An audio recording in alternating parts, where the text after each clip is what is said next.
देखिए वैद्युत फ्लक्स, वैद्युत फ्लक्स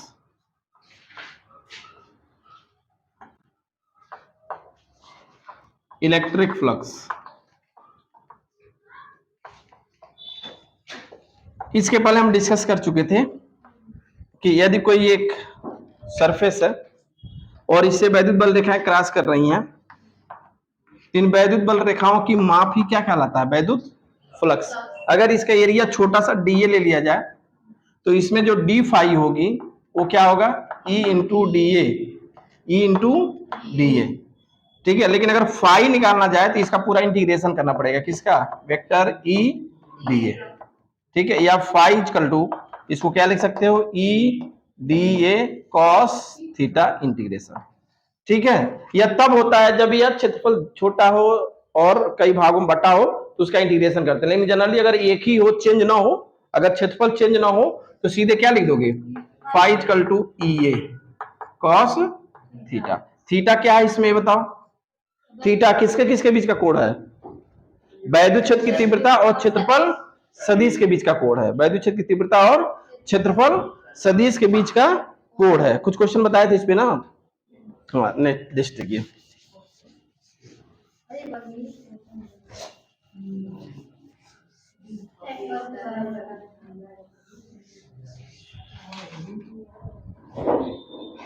देखिए आप क्वेश्चन पे ध्यान दो, बात नहीं करिए।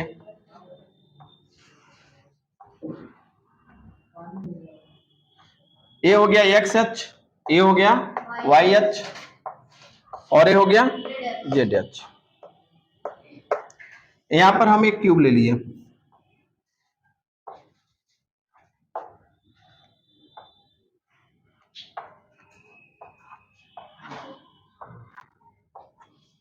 क्या ले लिया गया? क्यूब। यहां से जो ए डिस्टेंस है वो कितना है? ए। इसकी साइड कितनी है? ए, ठीक है। ई इक्वल टू दिया है E zero X, E equal to E zero X. वैद्युत फ्लक्स का मान बताइए, वैद्युत फ्लक्स का मान ज्ञात कीजिए, बताओ, मान ज्ञात कीजिए। चलो बताओ तुरंत, 1 मिनट में। नहीं समझ में आ रहा है? देखो इसका मतलब ये होगा ई जीरो एक्स, यहाँ आई कैप भी लिख सकते हो। इसका मतलब वैद्युत क्षेत्र की दिशा किधर है? एक्स एच की तरफ। यानी इसका मतलब है कि अगर इसका एरिया वेक्टर देखो तो इसका एरिया वेक्टर यानी क्षेत्रफल सदिश किधर होगा? इधर। और वैद्युत बल, वैद्युत क्षेत्र की दिशा भी किधर होगी? इधर ही होगा। अच्छा इस पे देखो, आप बताओ इधर आपका वैद्युत क्षेत्र की दिशा किधर होगी? किधर होगी? किधर होगी? क्षेत्रफल सदिश किधर होगा? इधर होगा। जबकि वैद्युत क्षेत्र की दिशा इधर होगी, होगा ना। ये क्या है? क्षेत्रफल सदिश है, ध्यान देना। यहाँ ए वेक्टर लिख देता हूं और यहाँ पे भी क्या है? ए वेक्टर। और ये क्या है? ई। और ये क्या है? ई। ये मूल पॉइंट है। यहां से देखो ई जीरो एक्स दिया, ई जीरो यानी दूरी के साथ। अगर यहाँ ई है तो यहाँ पे ई की वैल्यू क्या होगी बताओ? यहाँ पे जो होगी वो उसकी वैल्यू होगी ई जीरो ए। क्या होगी? ई जीरो, समझ रहे हो ना? अच्छा लेकिन इस सरफेस पे आओगे, जब साइड ए है तो यहाँ पर ई की वैल्यू क्या होगी बताओ? यहाँ पे E equal to E zero two A, क्योंकि ए और ए इस सरफेस पे आओगे तो ए इतना चलोगे, फिर ए तो कितना हो जाएगा? ई जीरो टू ए, समझे? यहां पर क्या होगा? ई जीरो ए लेंथ का, बाकी यह ए इतना है, बाकी ये भी कितना है? ए। तो यहाँ पे कितना हो गया? ई जीरो टू ए। यहाँ पर जब वैद्युत फ्लक्स निकालोगे फाई ई इक्वल टू, मान लो लिखो क्या? ई ए कॉस 180 अंश, कितना होगा? क्योंकि इधर है इधर है, समझ रहे हो ना? देखो इसकी डायरेक्शन इधर है और इसकी डायरेक्शन, तो क्या लिखोगे? 180 अंश। तो ई की वैल्यू कितना हो जाएगा बताओ? ई जीरो ए और साइड, इसका मतलब एरिया कितना हो जाएगा? ए स्क्वायर कितना होगा? इंटू ए स्क्वायर माइनस में, और इसका मतलब क्या हो गया बताओ? E naught A Q, E naught A Q minus में किसकी वैल्यू हो गई? 5 E1 की। इस साइड में जब आओगे तो इसको क्या लिखो 5e2 और इसको क्या लिखोगे e a cos थीटा ए भी लिखोगे। e की जगह क्या लिखोगे e not 2a into A square. तो ये क्या हो गया बताओ e not 2a Q E naught 2a Q हो जाएगा। ये हो गया 5e कास जीरो अंश हाँ कास थीटा का वैल्यू जीरो हो जाएगा। जीरो तो वही तो कैंसिल हो गया 1 हो गया वैल्यू। अब यहाँ पे टोटल 5 नेट बताओ कितना होगा 5e1 माइनस 5e2 तो 5e2 यानी 5e2 माइनस 5e1 कर लो। उसको e1 मान लिया इसको e2 मान लिया कोई दिक्कत नहीं है उसमें। तो 5e1 इक्वल टू क्या हो जाएगा बताओ e not 2aq minus e not aq e not aq या इसको क्या लिख सकते हो किसका नेट हम ऐड करते हैं ना हमेशा ये ऐड क्या करते हो 5 equal to 5e1 plus 5e2 plus 5e3 करेंगे ना तो उसमें कोई दिक्कत नहीं है। तो यार एक प्लस एक माइनस तभी तो माइनस किया हो यहाँ। अरे यार डिफरेंट थ्रो निकाल रहे हो हमेशा ऐड करते हो। घास चलने चला गया दिमाग तुम लोगों का। अरे नेट निकाल रहे हो तो डिफरेंट थोड़ा निकालोगे ठीक है। तो अब इसको क्या लिख सकते हो बताओ ना समझ में आए तो तुम लोग कंफ्यूज हो इसको इरेज कर देते हैं। ये 5e1 5e2 निकल गया नेट 5 कैसे निकालते हो net 5 equal to 5e1 plus 5e2 5e1 की वैल्यू क्या है बताओ minus E naught A Q plus E naught 2a Q क्या आ जाएगा बताओ plus E naught A Q ही तो आएगा 5 की वैल्यू यही आंसर हो गया। उससे भी निकालते तो यही आता तो ए नेट निकला नहीं समझे। देखो यहाँ पे इलेक्ट्रिक फ्लक्स हम कैसे निकालते हैं इलेक्ट्रिक फ्लक्स वैद्युत क्षेत्र और क्षेत्रफल सदिश के बीच के बने हुए कोण को ही हम कहते हैं ठीक है। तो इस पे अगर देखो तो वैद्युत क्षेत्र की दिशा देखो किधर है एक्स अक्ष की तरफ तो एक्स अक्ष मतलब इधर वैद्युत क्षेत्र हो गया और क्षेत्रफल सदिश भी इधर हो गया इनके बीच का एंगल 0। तो 5 इक्वल टू क्या लिखोगे ये cos 0 अंश ये की वैल्यू क्या लिखोगे ई नॉट 2a इंटू ए की वैल्यू मतलब ये एक सरफेस का इस सरफेस का क्षेत्रफल कितना होगा ए स्क्वायर होगा क्योंकि वर्ग बन रहा है ए स्क्वायर हो गया ई नॉट 2a क्यों निकल गया एक पॉइंट्स की। इसी तरीके से इधर लोगे तो इधर क्यों ए लिए क्योंकि देखो ई एक्स दिया हुआ है तो यह डिस्टेंस ए है इसलिए क्या लिखा गया E naught A into A square आपकी ये निकल गया।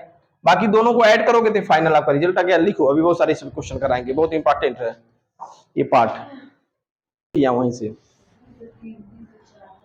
हाँ नेक्स्ट देखो ये क्वेश्चन इस पूरा कर जाएगा। नेक्स्ट क्वेश्चन देखिए नेक्स्ट क्वेश्चन है आपका यह एक सिलेंडर है इसमें क्वेश्चन की प्रारूप बदल दिए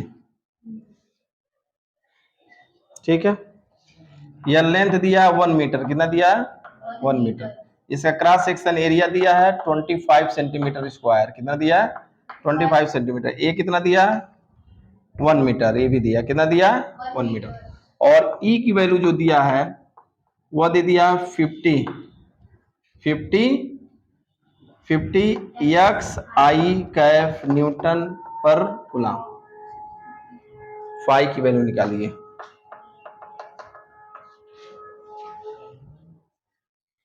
फाई ई की वैल्यू फाइंड करिए बताओ तुरंत बिना टाइम लिए।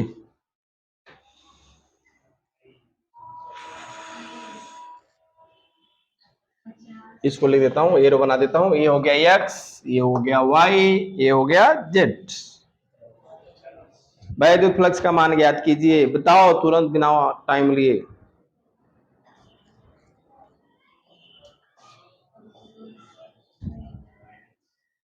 पहले बनाओ फिगर बनाओ तब ना।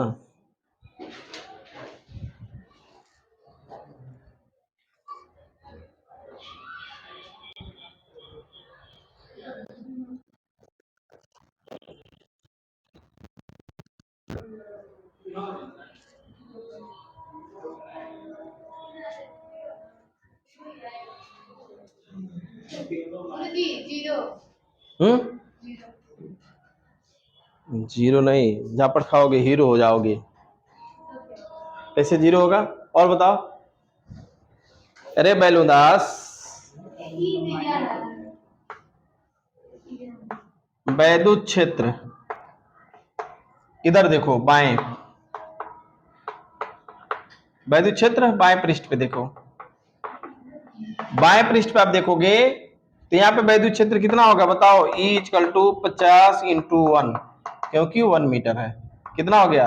50 न्यूटन पर कूलम। यहाँ पे फाई देखो, एरिया वेक्टर किधर है? इधर है। क्षेत्रफल सदिश इधर है, तो यहाँ पे फाई E1 इक्वल टू क्या होगा बताओ? कितना होगा? 25 इंटू 10⁻⁴। क्यों? क्योंकि सेंटीमीटर स्क्वायर है, इसको मीटर स्क्वायर में चेंज करोगे। इंटू इंटू क्या? 50। ये कॉस थीटा, कॉस, चलो इंटू लिख देता हूं, कॉस 180 अंश, यानी फाई E1 इक्वल टू कितना हो गया? 1250 इंटू 10⁻⁴। माइनस में आ जाएगा, बोलो, माइनस 1250 गुणे 10⁻⁴। अच्छा यहाँ पे आ जाओ, दाएं पक्ष पे। दाएं पक्ष पे इलेक्ट्रिक फील्ड की वैल्यू कितनी होगी? 1 और 1 2, क्या हो गया? 2 इंटू 50 इक्वल टू 100 न्यूटन पर कूलम। नहीं समझ पाए? इसके पहले भी बताया हूं। अरे यार, इतना 1 मीटर क्यों दिया? मुंह देखने के लिए दिया क्या? इसकी वैल्यू होता है मतलब 50 गुणे 100, ई इक्वल टू कितना हो गया? 100 न्यूटन। ए की वैल्यू 25 इंटू 10⁻⁴, तो फाई E2 की वैल्यू क्या हो जाएगी बताओ? 2500 गुणे 10⁻⁴ न्यूटन पर कूलम। क्यों? क्योंकि का 0 अंश हो जाएगा, इसकी डायरेक्शन इधर है। तो ई ए कॉस 0 अंश, ई की वैल्यू ए की वैल्यू ए, कॉस की वैल्यू 0 अंश, ए हो गया फाई E1। अब क्या करोगे? फाई इक्वल टू 2500 इंटू 10⁻⁴ में से 1250 गुणे 10⁻⁴ को माइनस कर दोगे तो कितना आ गया? 1250 गुणे 10⁻⁴ न्यूटन मीटर स्क्वायर पर कूलम।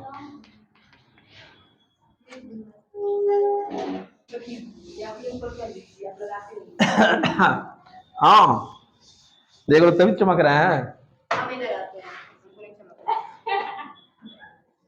चलिए नेक्स्ट क्वेश्चन लिखो। ये वाला ना क्वेश्चन एक बार फिगर बना लो। फिगर पहले बना दे रहा हूं, उसके बाद फिर क्वेश्चन लिखने के बाद आप क्वेश्चन को ट्राई करो।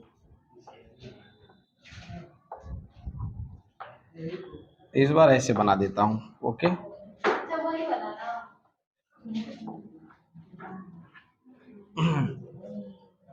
ठीक है, ये हो गया x, ये हो गया y, ये हो गया z।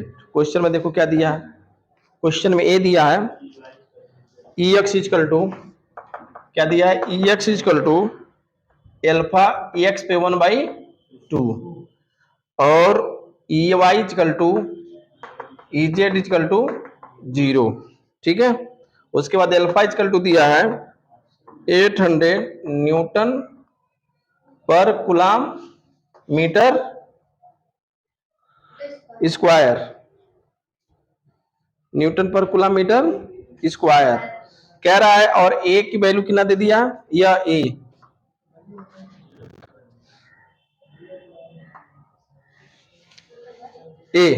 कितना दे दिया?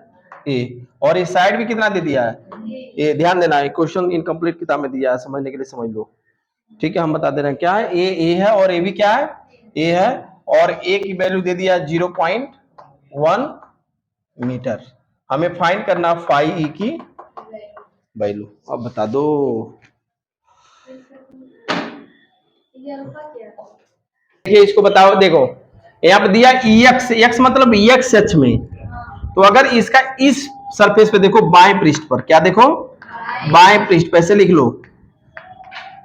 बाएं पृष्ठ पर क्या लिखोगे बताओ? E equal to E x equal to क्या लिखोगे बताओ? एल्फा। और एक्स की वैल्यू कितनी है? एक्स की वैल्यू कितनी है?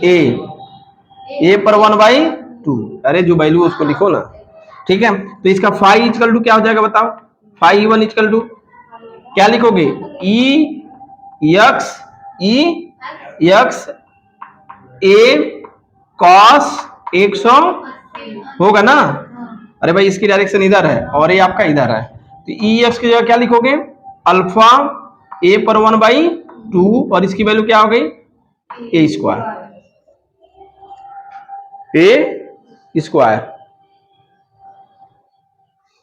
ठीक है, ये हो गया आपका फर्स्ट। दूसरा देखो, इस पे आ जाओ। इस पर ई एक्स की वैल्यू कितनी हो जाएगी बताओ, इस पर ई एक्स की वैल्यू कितनी हो जाएगी बताओ। ई एक्स की वैल्यू क्या आ जाएगी, अल्फा 2a पर 1/2। समझ पा रहे हो कितना आसान है। अब यहाँ पे five E two equal to क्या लिखोगे, ई ए यानी अल्फा 2a पर 1/2 इंटू 2 नहीं कितना होगा, ए स्क्वायर होगा। सरफेस का एरिया क्यों लिखोगे ना, ए हो गया तुम्हारा। ठीक है, अब आप क्या लिखोगे, five net equal to five E two यानी ये अधिक है, इसमें से लिख दो अल्फा क्या लिखोगे, 2a 1/2 ए स्क्वायर माइनस अल्फा ए पर 1/2 इंटू ए स्क्वायर। ठीक है, या इसको क्या लिख सकते हो बताओ, अल्फा ए स्क्वायर कॉमन ले लो, यहाँ क्या बच गया 2a, इस पे 1/2 होगा ना, ऐसे 2a पर 1/2 माइनस a बाई हो जाएगा ना।